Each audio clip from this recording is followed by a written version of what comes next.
tes HIV anti HIV yang biasanya beredar itu sebenarnya namanya tes anti HIV.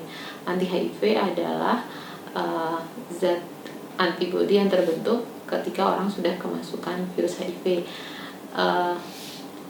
Itu biasanya membutuhkan waktu untuk terbentuk. Jadi tidak begitu orang masuk virus tidak langsung terbentuk antibodinya. Rata-rata sih kita menyebutnya antara kemasukan virus sampai terbentuk anti HIV itu namanya masa jendela atau window period. Rata-rata itu sekitar 2-3 bulan. Jadi begitu seseorang kemasukan virus, kita bisa memastikannya dengan tes anti HIV itu dalam 3 bulan sejak ada berhubungan yang beresiko. Nah,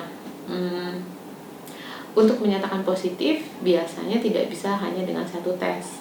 Jadi umumnya dilakukan 3 tes antibody, tes 1, tes 2, dan tes 3, tapi ngambil darahnya biasanya 1 kali saja. Kalau 3-tiganya positif baru dikatakan itu hasilnya positif.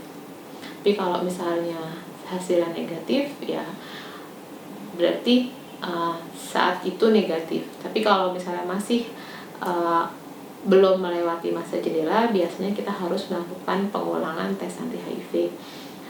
Bagaimana dengan tes PCR?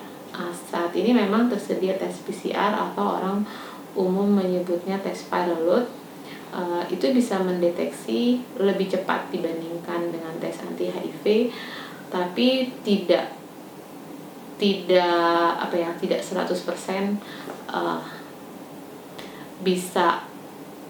bisa dilakukan dengan cepat gitu.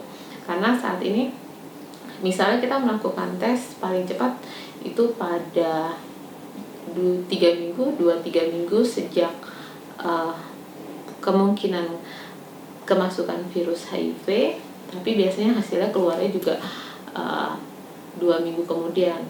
Tes viral load ini memang tidak tersedia di banyak tempat, jadi emang hanya ada di rumah sakit rujukan. Kalau misalnya memang ingin melakukan tes ini, biasanya datanglah ke rumah sakit rujukan yang besar. Yang penting tentu kalau misalnya dicurigai ada satu kemungkinan kemasukan virus adalah datanglah ke tempat yang betul, berbicara dengan dokter atau konselor apakah tes mana yang sebaiknya dilakukan dan apakah hasil itu sudah bisa dipercaya untuk kondisi tiap kejadian, karena tiap orang punya pola yang berbeda-beda.